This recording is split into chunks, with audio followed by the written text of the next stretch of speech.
여러분 안녕하십니까. CJB 뉴스 매거진 7 시작합니다. 첫 소식입니다. 충청북도가 코로나19로 어려운 지역 경제를 살리기 위해 3차 추경안을 편성했습니다. 하지만 피해 회복에는 많이 부족한 상황인데요. 도는 경제 활력을 되찾기 위해 지방채 발행도 검토하고 있다고 밝혔습니다. 구준혜 기자입니다. 충청북도가 코로나19 극복을 위한 2,300억 원 규모의 3차 추경안을 편성했습니다.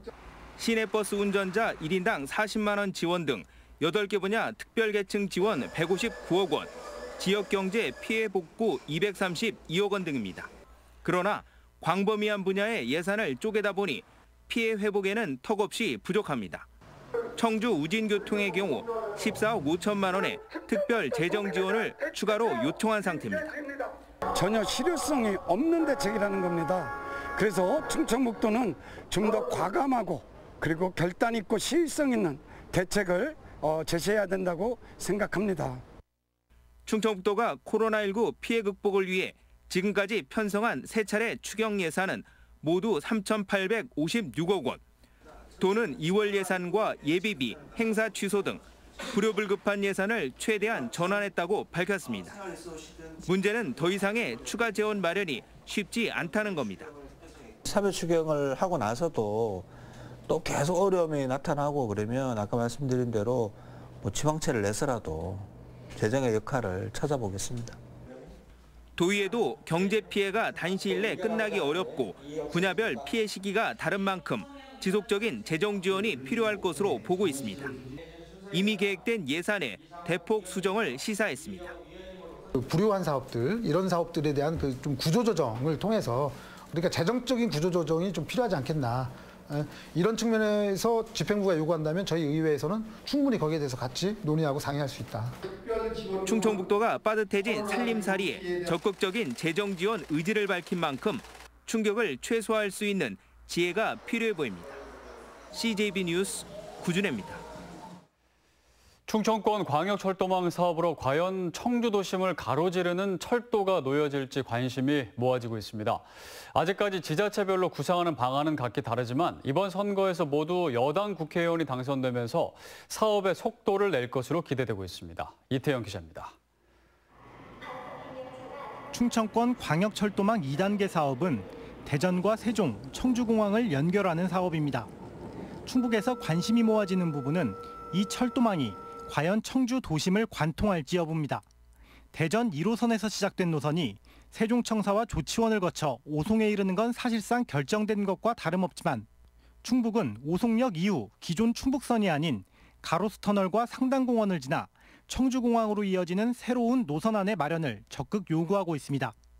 최근 충북과 대전, 세종이 의뢰한 연구 용역 결과에서는 이 안을 포함해 20여 가지 노선안이 제시된 것으로 알려졌습니다. 연구 용역 결과를 토대로 당장 이번 주 행정중심 복합도시건설청 주관하에 3개 지자체가 논의에 나설 예정인 가운데 충북이 다른 자치단체들을 어떻게 설득할지 여부가 관건입니다. 충청권 전체를 하나의 생활권으로 묶는 그런 의미와 기능들이 있거든요. 인구가 밀집돼 있는 지역의 이 시민들이 많이 편리하게 이용할 수 있도록 노선을 구축해야 됩니다. 이번 총선 결과 충청권에서는 민주당이 압승을 거둔 만큼 여당 내 정책 조율과 속도감 있는 추진력에도 기대가 모아지고 있습니다. CJB 뉴스 이태현입니다. 우리 사회에서 장애인 차별 문제는 끊임없이 제기돼 왔지만 아직도 가야 할 길이 멉니다. 오늘 4월 20일 장애인의 날을 맞아 충북 장애인들이 바라는 점은 무엇인지, 이번 21대 국회의원 당선인들이 제시한 장애인 관련 공약은 무엇인지 짚어봤습니다. 안정원 기자의 보도입니다. 충북 장애인 차별철폐연대 공동투쟁단이 충북도청 앞에 모였습니다. 40번째 장애인의 날을 맞아 장애인이 겪고 있는 차별을 알리고 대책 마련을 요구하기 위해서입니다. 왜 기본권에 대해서 우리는 이한테 차별받고 그한테 살아야 하는 건지 몰라요. 이들이 도에 제출한 정책 요구안은 크게 8가지. 코로나19에 따른 재난안전 대책과 이동권 확대 등 충북 장애인의 안전을 보장하고 각종 차별을 반대하는 내용들입니다. 하지만 현실은 예산 문제로 매년 제대로 받아들여지지 않고 있습니다. 이런 현실을 저희는 20년 동안 계속 부르짖었음에도 불구하고 아직도 도는 시는 귀담아 듣지 않습니다. 끊임없이 반복되는 장애인 문제 해결을 위해 21대 국회 충북 당선인들은 어떤 공약을 발표했을까? 장애인 관련 지역구 공약은 총 9개로 당선인 8명 중 5명이 제시했습니다. 항목별로는 시설 확충이 5개로 가장 많았고 금전적 지원이 3개, 이동권 보장 공약이 1개로 그 뒤를 이었습니다. 거북이 걸음입니다. 그때뿐이에요. 선거용이죠. 그러니까 쉽게 얘기하면. 그리고는 남 올라가. 굉장히 더디게 가는 거죠. 이상적인 공약은 끊임없이 나오고 있지만 실질적인 제도 개선은 희박한 게 현실입니다. 공약 제시보다 더 중요한 것은 공약 이행입니다. 이 말뿐인 구호에 그치지 않도록 현실화에 더욱 힘써야 할 것입니다. CJB 뉴스 안정은입니다.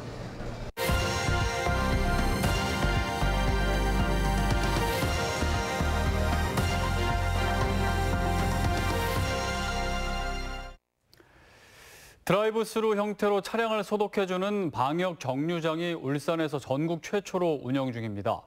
3분이면 방역을 마치는 데다 자원봉사자들의 친절한 서비스까지 더해져 하루에 300대가 넘는 차량이 몰릴 만큼 인기가 좋다고 합니다. UBC 배윤주 기자입니다. 방역 정류장 앞 차량이 줄지어 서 있습니다. 운전자의 체온을 측정한 뒤 4번 가셔가지고 후방 주차 부탁드리겠습니다. 4번 딸랑딸랑딸랑.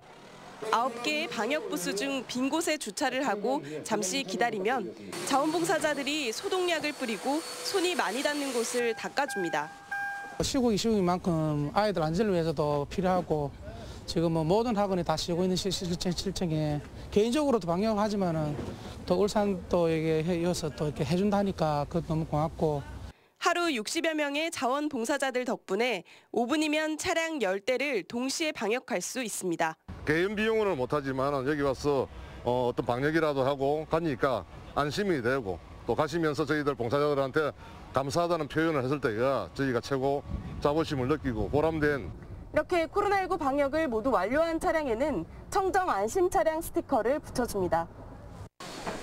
대상은 유치원 통원 차량과 택시, 복지시설 차량 등인데 어려운 시기에 무료로 운영돼 자영업자와 기관 등에 큰 힘이 되고 있습니다. 개인적으로 이렇게 나가서 하려면 비용도 굉장히 많이 드는 걸로 아는데 이런 거를 또 지원을 해주시니까 굉장히 그 기관 입장에서는 절감이 많이 되고 있고. 편리한 서비스로 인기를 모으고 있는 방역 정류장은 이달 말까지 매주 이틀 동안 운영될 예정입니다.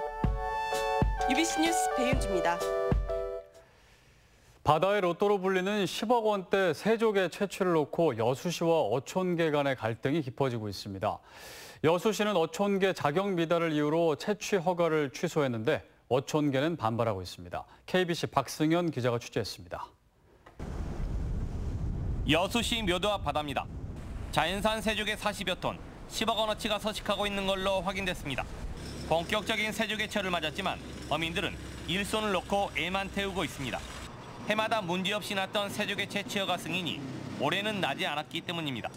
어민들은 다음 달까지 세조개를 캐지 않으면 10억 원대 물량을 사장시킬 수밖에 없다며 하루빨리 허가를 내줄 것을 촉구하고 있습니다.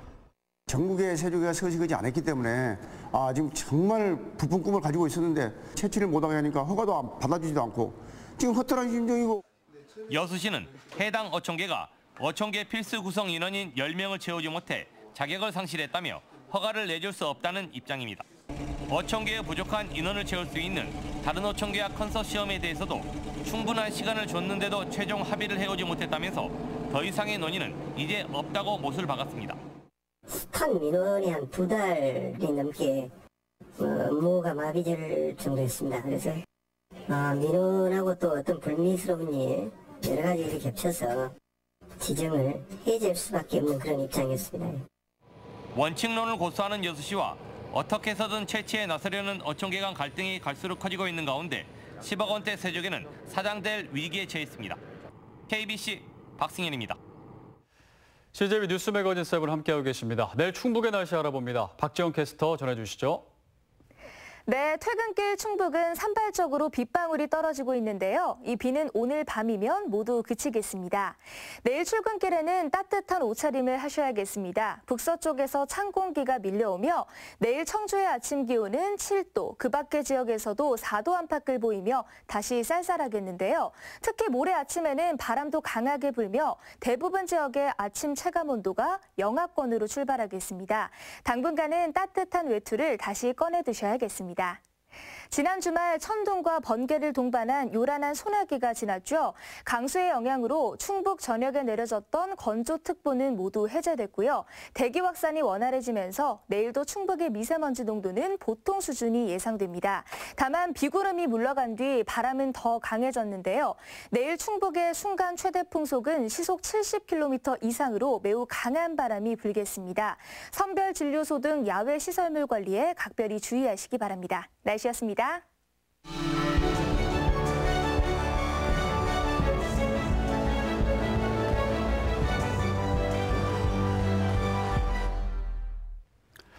네, 오늘의 이슈와 화제입니다. 지난주 수요일 치러진 21대 국회의원 선거는 코로나19 우려 속에서도 사전투표일부터 그 열기가 범상치 않았는데요. 투표율 66.2%를 기록하며 1992년 14대 총선 이후 28년 만에 가장 높은 투표율을 보였습니다.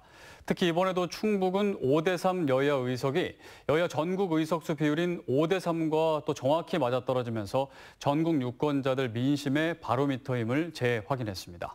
오늘은 조성 박사, 안재영 변호사와 함께 21대 국회의원 선거 결과 분석과 코로나가 이번 선거에 미친 영향에 대해 이야기 나눠보겠습니다. 네, 조성 박사, 안재영 변호사 나와 계십니다. 안녕하십니까? 네, 안녕하세요. 네, 이번 총선에서 이제 보면 청주 4개 선거구를 더불어민주당이 다 이제 차지를 하고 승리를 했는데요. 청주 선거구의 결과를 어떻게 보셨나요? 네, 이번 선거 결과는 청주 자체에서는 이변은 없었다. 네. 그리고 전략도 좀 부재했다. 이렇게 좀 정리할 수 있을 것 같습니다. 어쨌든 그 각 당의 고정 지지층들의 그 투표 패턴이라는 것이 있을 텐데 네. 이것이 이제 청주에서도 그대로 나타났기 때문에 이변은 없었다라고 말씀을 드렸습니다. 동단위 그리고 읍면단위 간의 차이 그리고 세대 간의 차이가 명확하게 나타났습니다. 이번에 민주당 강세 지역인 도심 지역과 그리고 통합당 강세 지역이라고 분류가 될 수 있는 농촌 지역 내지는 원도심 지역 여기서는 정확하게 그 비율대로 나왔고요. 네.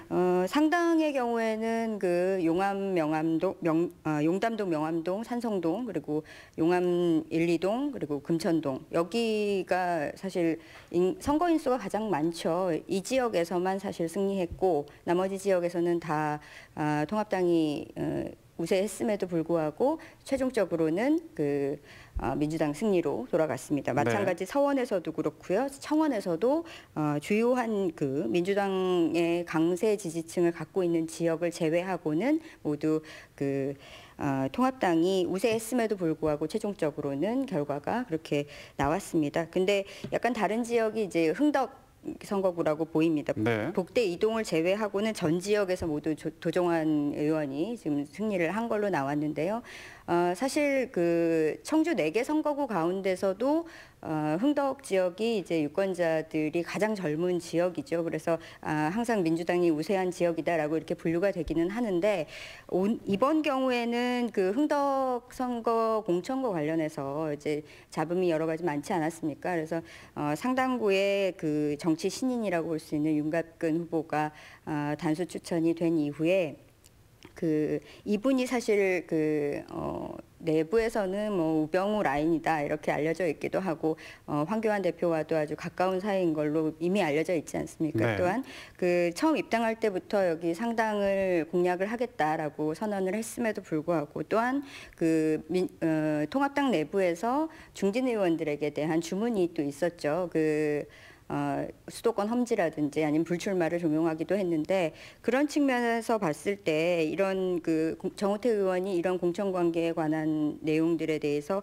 예측을 못하고 사전에 이 상당 지역으로 예비 후보 등록을 했다는 점은 사실은 지나치게 자신감이 많았거나 아니면 안일함이었거나 둘 중에 하나라고 생각이 들거든요.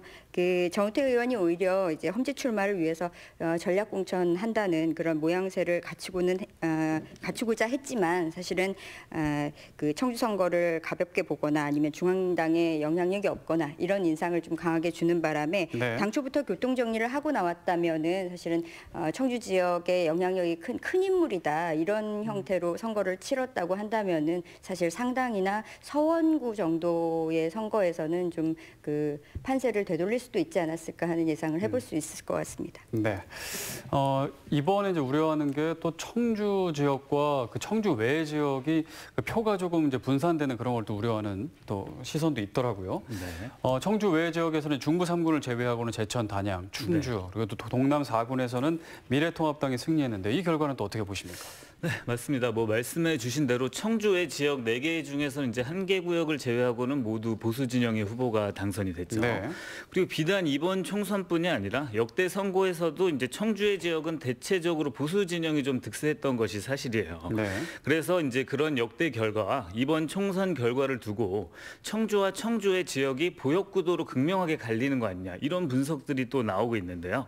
근데 사실은 이제 충북에서 청주와 청주 외 지역으로 양분되었다고 보는 시각보다는 좀 전체적으로 충북 지역을 전체적으로 아울러서 볼 필요가 좀 있을 것 같습니다. 네. 모두의 말씀해 주신 대로 충북은 이번에도 이제 여야 의석 비율이 5대3이죠. 근데 이는 이제 전국 의석 비율과 완전히 일치를 합니다. 그대로 이제 충북 지역에서는 여러 차례 선거를 거치면서도 이런 현상을 꾸준히 유지해 왔잖아요. 그래서 충북 내에서 청주와 청주 외 지역에 일부 진보와 보수가 갈리는 현상이 좀 나오더라도 이를 바탕으로 이제 보역이 완전히 양분되었다라고 보기보다는 충북 지역 내 도민들의 균형감, 과하지도 않고 모자르지도 않는 균형감에 비추어서 이번 선거 결과를 보는 게 좀 더 좋을 것 같습니다. 네, 그러니까 충북 지역 그동안에 이제 전국 민심의 바로미터다 이렇게 얘기를 많이 했잖아요. 네. 그런데 이번에는 코로나19의 영향 때문에 과연 코로나19가 이번 총선에 어떤 영향을 미칠까 여러 분석이 많았단 말이에요. 네. 그런데 이제 투표율도 낮을 것이라고 예상을 했는데 또 오히려 증가했고 네.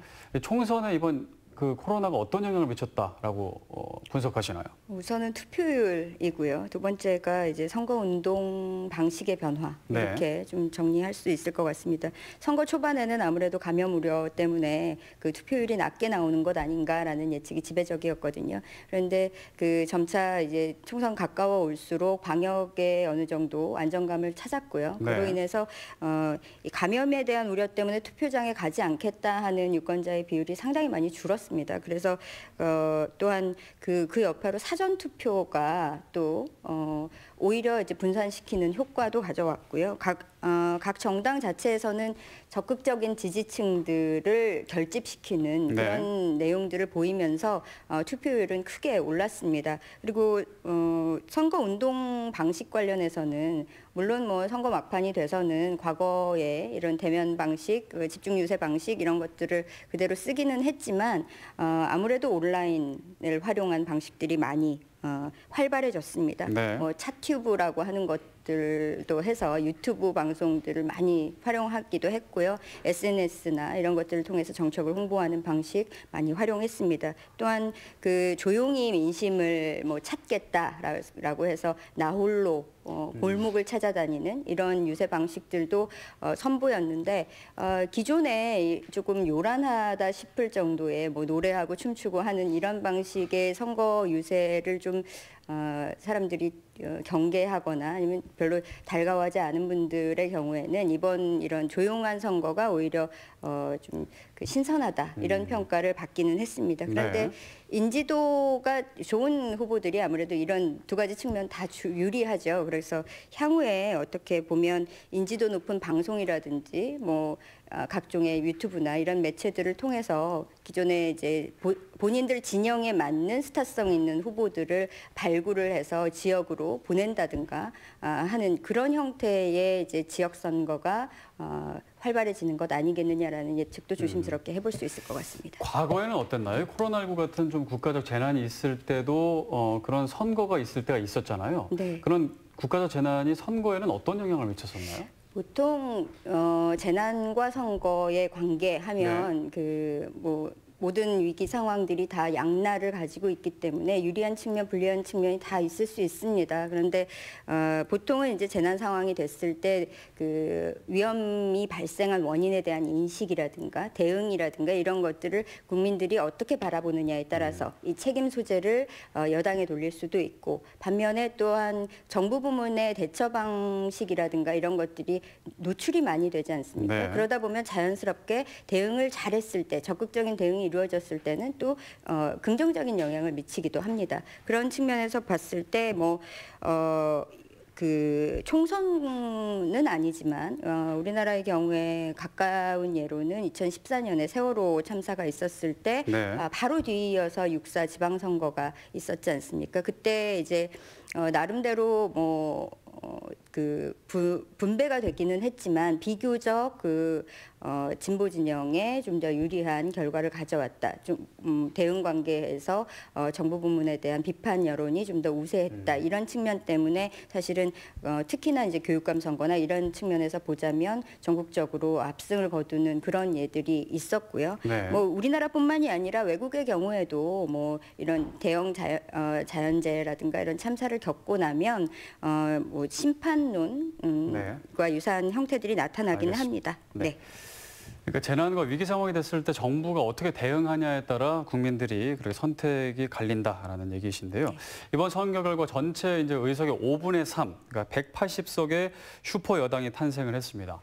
앞으로 정책 추진에 탄력을 받을 것이다. 그리고 너무 힘의 균형이 지금 쏠리다 보니까 약간 우려의 목소리도 있는 것 같습니다. 어떻게 보시나요?